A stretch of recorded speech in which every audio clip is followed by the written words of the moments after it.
Fun and fun সাসপেন্সে আপনাদের সবাইকে স্বাগত। আজকের গল্প শরদিন্দু বন্দ্যোপাধ্যায়ের লেখা আকাশবাণী। গল্পটি আমরা নিয়েছি আনন্দ পাবলিশার্স থেকে প্রকাশিত অলৌকিক গল্প সমগ্র বইটি থেকে। শুরু হচ্ছে আকাশবাণী।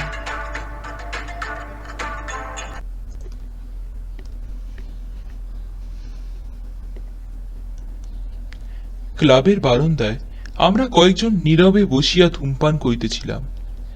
ফাল্গুন মাসের অপরূপ একটি গোধূলি যেন বাতাসে গরুচনার স্নিগ্ধ শিকড় কণা ছড়াইতেছিল। এমন সন্ধ্যায় বড়দার মুখেও ভূতের গল্প বন্ধ হইয়া গিয়াছিল। সে গুনগুন করে একটি প্রেমের গান ভাসতেছিল, যৌবন নিকুঞ্জে গহে পাখি। এমন সময় সুধাংশু আসিয়া দেখা দিল। সুধাংশু আমাদের বন্ধু হলেও এতদিন ক্লাবের সভ্য ছিল না, সম্প্রতি হয়েছে। সম্ভবত বড়দার সঙ্গে ভূতপ্রেত লইয়া তর্ক করিবার মতলব লইয়া সে ক্লাবে ঢুকেছে। প্রেতজনী সম্বন্ধে এত বড় নাস্তিক বড় একটা দেখা যায় না। বড়দার সঙ্গে চোখাচোখি হইলেই তাহার মুখ লড়াই মেড়ার মতো জুজুৎসু ভাব ধারণ করিত। তারপর দুজনের মধ্যে যে তর্ক আরম্ভ হইত, তাহার তুলনা খুঁজতে হইলে রামায়ণ মহাভারতের শরণাপন্ন হইতে হয়। কিন্তু আজ লক্ষ্য করলাম সুধাংশুর সে তেজ নাই, মুখটা কেমন যেন ফ্যাকাশে। মনের মধ্যে যেন সে কোন রকম বড় ধাক্কা খেয়েছে। অমূল্য জিজ্ঞেস করিল, হে সুধাংশু, কেন পাংশু বদন তোমার? সুধাংশু উত্তর দিল না। সোজা বড়দার সম্মুখে গিয়ে দাঁড়াইল। তৎগত ভাবে কিছুক্ষণ তাহার মুখের পানে তাকাইয়া গাঢ় স্বরে কহিল, ভাই বড়দা, পায়ে ধুলো দাও। বলিয়া তাহার পায়ে হাত ঠেকাইয়া মাথায় স্পর্শ করিল। আমরা সকলে তো হাঁ করিয়া রইলাম। এমন কাণ্ড জীবনে দেখি নাই। বড়দাও বেবাচাকা খেয়েছিলেন। সুধাংশুর হাত ধরিয়া পাশের চেয়ারে বসাইতে সে বলিয়া উঠিল, তো তোমার কাছে ক্ষমা চাইছি। কালকের ঘটনার পর আমার আর প্রেতজনিত অবিশ্বাস নেই। অতঃপর কালকের ঘটনা শুনবার জন্য আমরা তাহাকে ঘিরিয়া বসিলাম। কিছুক্ষণ উন্মনাভাবে আকাশের পানে তাকাইয়া থাকিয়া সুধাংশু আরম্ভ করিল, মাসখানেক হলো আমাদের পাড়ায় একটা নতুন ভদ্রলোক এসছে, বাঙালি ভদ্রলোক, প্রিয়তোষবাবু। ওই যে বাড়িখানা আগে মাইনর স্কুল ছিল, সেই বাড়ি ভাড়া নিয়ে আছেন। বাড়ির চারধারে পাঁচিল ঘেরা ফাঁকা জমি, হলদে রঙের বাড়িখানা, দেখেছ বোধহয়। প্রথম দিনে এই প্রিয়তোষবাবুর সঙ্গে আলাপ হয়েছিল আমার। পাড়ার নতুন বাঙালি এসেছেন, তাই সাদর সম্ভাষণ করবার জন্য নিজে উপযাচক হয়ে তার কাছে গিয়েছিল। বছর ৪৫ বছরের একটি শৌখিন গোছের ভদ্রলোক তিনি। প্রথম দিন এসেই মিস্ত্রি ডাকিয়ে বাড়ির মাথার ওপর রেডিওর এরিয়াল বসিয়েছিলেন। আমার সঙ্গে মামুলি ২-৪টে কথা হলো। কাজকর্ম কিছু করেন না, পয়সা আছে, পুত্রলোকও কেউ নাই। বছর ১০ আগে পত্নী বিয়োগ হয়েছে, তারপর থেকে খেয়াল মতো এখানে ওখানে ঘুরে বেড়ান। এর আগে বছর ১.৫ গয়ায় ছিলেন, সেখানে আর মন টিকল না, তাই চলে এসেছেন। ভদ্রলোক একলা থাকেন, অথচ এত বড় বাড়ি নিয়ে কি করবেন এই ভেবে তখন একটু আশ্চর্য মনে হয়েছিল। কিন্তু প্রথম আলাপেই তো আর ও কথা জিজ্ঞেস করা যায় না। তিনি যেসব আসবাবপত্র সঙ্গে নিয়ে এসেছিলেন তাও বেশ দামি আর শৌখিন। দেখলুম লোকটা বিপদনিক এবং বয়স্ক হলে কি হয়, প্রাণটা বেশ তাজা রেখেছেন। তারপর আরও বার ২ তার বাড়িতে গিয়েছিল। তার চরিত্রের ২-১টা ছোটোখাটো অসঙ্গতি চোখে পড়েছিল। তিনি শৌখিন লোক, কিন্তু সপাক আহার করেন। একটি মাত্র শুকো চাকর রেখেছেন, সে দিনের বেলায় কাজকর্ম সেরে বাড়ি চলে যায়। তার বাড়িতে মেয়ে মানুষের পাট নেই, অথচ বসবার ঘরটা ছবির মতো সাজিয়ে রেখেছেন। পুরুষ মানুষ যে এত গোছালো হতে পারে তা চোখে না দেখলে বিশ্বাস হয় না। আরও লক্ষ্য করলুম লোকটা যে পরিমাণে অমায়িক সে পরিমাণে কিন্তু মিশুকে নয়। কথা ভারী মিষ্টি, কিন্তু কথা কম বলেন। কথা বলতে বলতে বা শুনতে শুনতে অন্য মনস্ক হয়ে পড়েন। তাছাড়া আমি ৩ বার তার বাড়িতে গেলুম, তিনি একবারও তার পাল্টা দিলেন না। একটু বিরক্ত বোধ হলো। সন্দেহ হলো তিনি হয়তো মনে করেন তাকে বড়লোক মনে করে আমি তার মোসাহেবি করবার চেষ্টা করছি। যাওয়া বন্ধ করে দিলুম। তারপর পথে ঘাটে মাঝে মাঝে দেখা হতো, এই পর্যন্ত। এইভাবে অপ্তা তিনেক কেটে গেল। প্রিয়তোষবাবুর সম্বন্ধে মনটা যেন প্রায় নির্লিপ্ত হয়ে এসেছে। এমন সময় তার নামে কয়েকটা কথা কানে এলো। এসব খবর মেয়েদের কানেই আগে পৌঁছায়। আমার স্ত্রী খবরটা দিলেন, প্রিয়তোষবাবু নাকি সুবিধের লোক নন। রাত্রি 10টার পর তার বাড়িতে মেয়ে মানুষের গলার আওয়াজ শোনা যায়। পাড়ার কেউ কেউ শুনেছে। অমন কিছু অসম্ভব কথা নয়। মনটা খুঁতখুত করতে লাগলো। প্রিয়তোষবাবুকে যেটুকু দেখেছিলাম তাতে লোকটা লম্পট বা দুশ্চরিত্র বলে তো মনে হয়নি, তবু কিছুই বলা যায় না। যাদের সারা জীবন ধরে দেখেছি তাদেরই চিনতে পারলুম না, আর প্রিয়তোষবাবুর চরিত্র এক নজরে চিনে নেব এত অহংকার আমার নেই। তাছাড়া সত্যি হোক আর মিথ্যে হোক এ বিষয় করবার কিছু নেই। করবার মধ্যে বৈঠকখানায় বসে মুখরোচক জল্পনা করতে পারি, অত্যন্ত তখন তাই মনে হয়েছিল। কাল সকালবেলা পাড়ার ছোকরা দলের ছাই ভূতো আমার সঙ্গে দেখা করতে এলো। ভূতো ডাকাবুকো ছেলে, মনের মধ্যে মার প্যাঁচ নেই, মেজাজ করা। সে এসেই প্রিয়তোষবাবুর কথা তুললেন। শুনেছেন বোধহয়? দেখলাম ভূতোর মন এখনো আমার মতো নির্লিপ্ত জল্পনাপ্রবণ হয়ে ওঠেনি। কুণ্ঠিতভাবে স্বীকার করতে হলো, কিছু কিছু শুনেছি বই কি। ভূটো টেবিলের ওপর কিল মেরে বলল, এই রকম লোক পাড়ায় রাখা যেতে পারে না। ছেলেরা বলছে একদিন ধরে দুঘা দেওয়া যাক, তাহলেই পালাবে। ভূতো আর তার দল বয়সে আমার চেয়ে অনেক ছোট, কিন্তু মনে মনে তাদের বহুবলকে সম্ভ্রম করি। তবু ক্ষীণ আপত্তি করে বললুম, শুধু কানাঘুষোর ওপর এতটা বাড়াবাড়ি করা কি ঠিক হবে? বরং কথাটা সত্যি কিনা ভালোভাবে যাচাই করে যা করা উচিত তাই হবে। ভূতো বলল, বেশ তো, আপনি যাচাই করুন। তারপর ভূতের সঙ্গে পরামর্শ করে ঠিক হলো রাত্রে গিয়ে প্রিয়তোষবাবুর বাড়িতে আড়ি পাতা। কাজটা মোটেই রুচিকর মনে হলো না, কিন্তু একটা লোককে উত্তম মধ্যম দেওয়ার আগে তার অপরাধ সম্বন্ধে নিঃসংশয় হওয়া ভালো। রাত্রি 10:30টার পর খাওয়া দাওয়া সেরে রবার সোল জুতো পরে নিয়ে বেরিয়ে পড়লুম। স্ত্রীকে বলে গেলুম, ফিরতে হয়তো দেরি হবে, ঘুমিও না। দিল্লি থেকে ফিল্মি গান দিচ্ছে, রেডিওতে তাই শোনো। প্রিয়তোষবাবুর ফটকের সামনে ভূতোর সঙ্গে দেখা হলো। ভূতোটা এমন গোয়ার জুতো পরে এসেছে যার আওয়াজ 1.5 মাইল দূর থেকে শোনা যায়। তাকে বললুম, ও জুতো পরে তোমার ভেতরে যাওয়া চলবে না, শিকার ভড়কে যাবে। সে বলল, বেশ, আমি বাইরে পাহারায় রইলুম। রাস্তা তখন নির্জন হয়ে গেছে। প্রিয়তোষবাবুর বাড়ি অন্ধকার। ফটক পার হয়ে পা টিপে টিপে চললুম। বাড়ির সামনাসামনি এসে সদর দরজার মাথার ওপর খিলেনের কাঁচের ভেতর দিয়ে একটু আলো চোখে পড়ল। ঘরের দরজা জানলা সবই বন্ধ, কিন্তু ভিতর থেকে একটা অস্পষ্ট গুঞ্জন আসছে, যেন কারা খাটো গলায় কথা কইছে। আমার মুখের মধ্যে একবার ধুরফুর করে উঠল, কারণ পরের বাড়িতে গিয়ে চোরের মতো আড়ি পাতার অভ্যাস কোনো কালই নেই। যদি ধরা পড়ি তাহলে কি বলবো? তার একটা খসড়া মনে মনে মকশ করে রেখেছিল, কিন্তু স্নায়ুর কম্পন তাতে থামল না। যা হোক, অপ্রতিকার কর্তব্য যখন করতেই হবে তখন দ্বিধা করে লাভ নেই।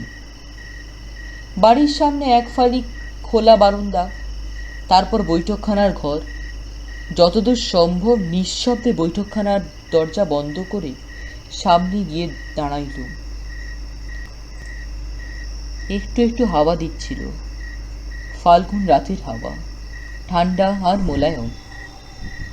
এমন কিছু বুড়ো হয়নি। মনে হলো অমরনাথে প্রণয়ীর ঘরে গুপ্তচরবৃত্ত করা একটা অপরাধ।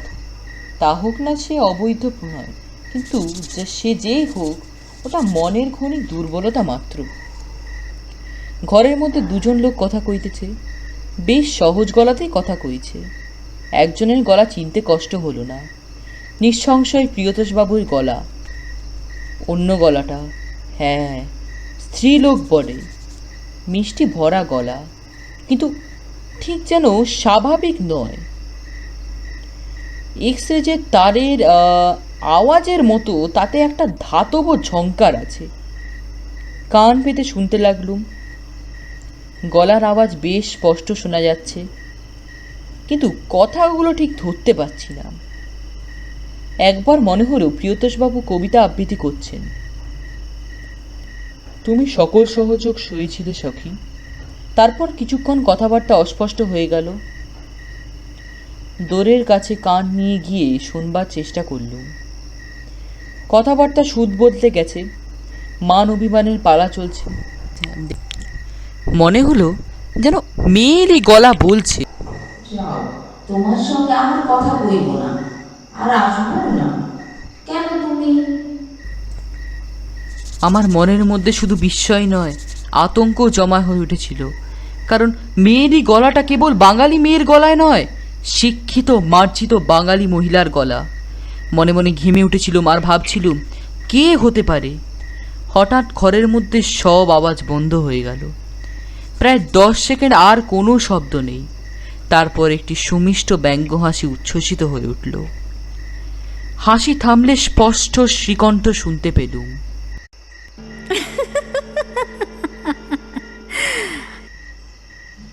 একটি ভদ্রলোক দ্বারের কাছে দাঁড়িয়ে আড়ি পাচ্ছেন। যাও, আদর করে ঘরে এনে বসা। প্রাণের চমকে উঠলাম, পালাবো কিনা ভাবছি। এমন সময় প্রিয়তোষবাবু দরজা খুলে দাঁড়ালেন। ঘরের মধ্যে আলো ছিল, মৃদু শক্তির একটা নীল বাল্ব জ্বলছিল। দেখলুম প্রিয়তোষবাবু মুখে বিরক্ত এবং ক্ষোভ মাখানো রয়েছে বটে, কিন্তু অবৈধ প্রণয়ে ধরা পড়ার লজ্জা সেখানে লেশ মাত্র নেই। তিনি বললেন, আসুন। একরকম অসাড়ভাবেই ঘরে ঢুকলাম। ঘরের মধ্যে কিন্তু কেউ নেই। মেয়েলি গলার অধিকারিণী কোথাও অদৃশ্য হয়ে গেছে। কেবল ঘরের এক পাশে রেডিও সেটের ভেতর থেকে আলো বেরোচ্ছে, যেন প্রিয়তোষবাবু এতক্ষণ বসে রেডিও শুনছিলেন, যন্ত্রটা বন্ধ না করেই দরজা খুলতে এসেছেন। প্রিয়তোষবাবু যদি আমার সঙ্গে রূঢ় আচরণ করেন তাহলে আমি একটু জোর পেতাম, কিন্তু এতই ভদ্রভাবে আমাকে রেডিওর কাছে নিয়ে গিয়ে বসালেন যে আমার মুখে আর কথা জোগালো না। তিনি নিজের মুখের ওপর দিয়ে একবার হাত চালিয়ে ধীরভাবে প্রশ্ন করলেন, কিছু দরকার আছে কি? আমি উত্তর দেওয়ার আগেই সেই ব্যঙ্গ হাসি আমার কানের কাছে আবার ঝংকার দিয়ে উঠল। আমি ধড়মড় করে উঠে দেখি আওয়াজটা আসছে রেডিওর ভেতর থেকে। তারপর কথা শুনতে পেলুম, বিদ্রুপ ভরা তীক্ষ্ণ কণ্ঠের কলা।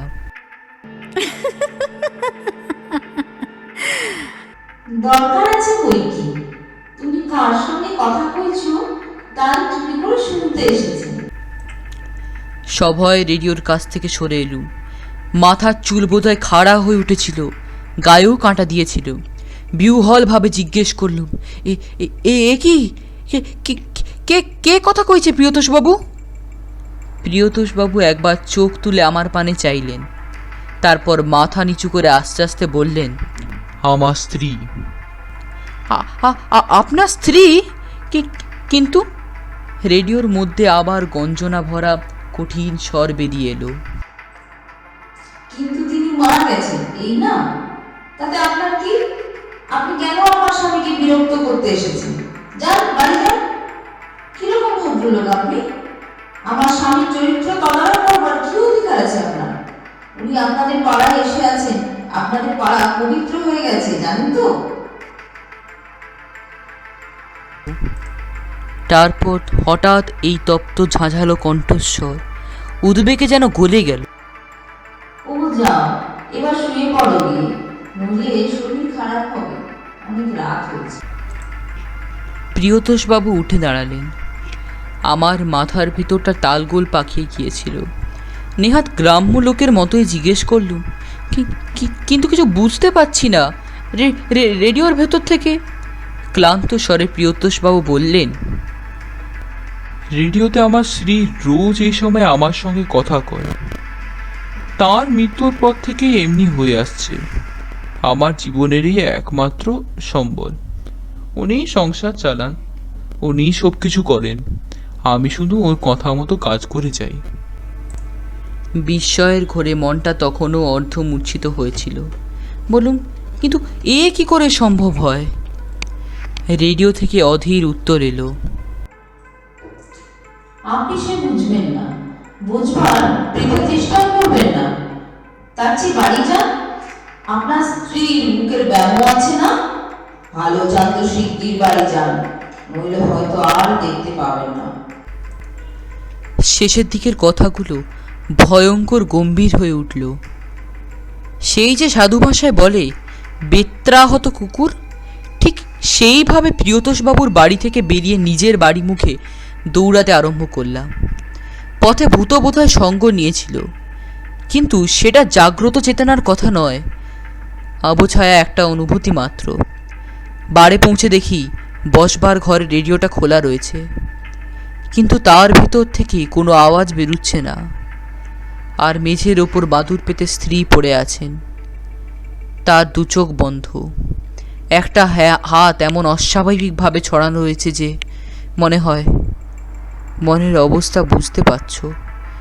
প্রায় তার ঘাড়ের ওপর আছড়ে পড়ল। তিনি ধড়মড় করে উঠে বসে বললেন,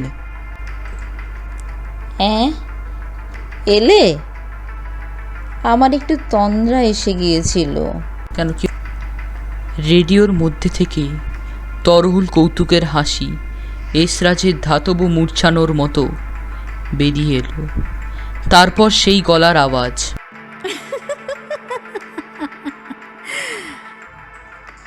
কেমন যত আর যাবেন পরের হাড়িতে কাঠি দিতে? স্বামী স্ত্রীর কথা চুরি করে শুনতে গিয়েছিলেন, তাই একটু ভয় দেখালেন। আর কখনো এমন কাজ করবেন না।